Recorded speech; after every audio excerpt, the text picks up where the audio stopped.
Welcome to the League of Legends patch preview. In this video, we'll go over some of the major changes coming into the next patch for League of Legends. This patch, we have a number of extremely large changes coming into the game. We have a significant update on Sivir, complete with updated base stats, a remake on Ricochet, and a brand new passive. What problems are we looking to solve, and what new toys can Sivir players expect here?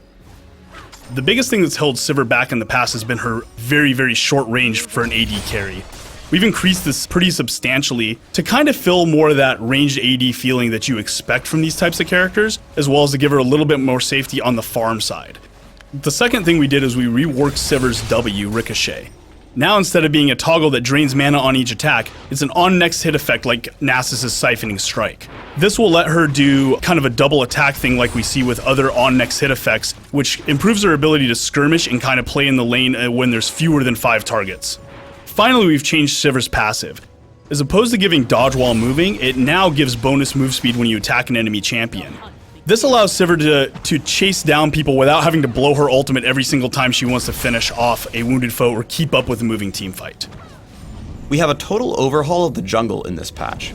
You can expect all camps will be easier, their rewards will start lower but scale better into late game, the smaller camps will respawn faster, and all of the camps will drop some kind of buff. What are we hoping to accomplish with the new jungle? One of the major goals with changing the jungle was to make it more accessible to lower level summoners and summoners who don't have all of the optimized perfect runes for jungling.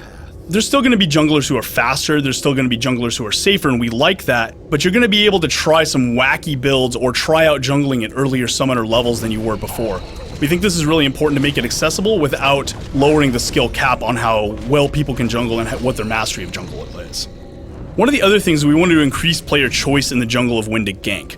How we've done this is we've increased the respawn rate of the jungle mobs, so each time a jungler has to go, is it time to gank or not now, instead of just waiting until the jungle is clear and going and ganking while the monsters respawn, each time they do, they have to consider the trade-off between the successful gank or do I go back in the jungle, clear out some more mobs and get some more farm first. This is going to create some more dynamic choices when choosing your timings of when to jungle, which will not only be more skill-based for the jungler, but will also make ganks somewhat more unpredictable for those in lane who are going to have to pay a little bit more attention and be more on their game to watch for those jungle ganks.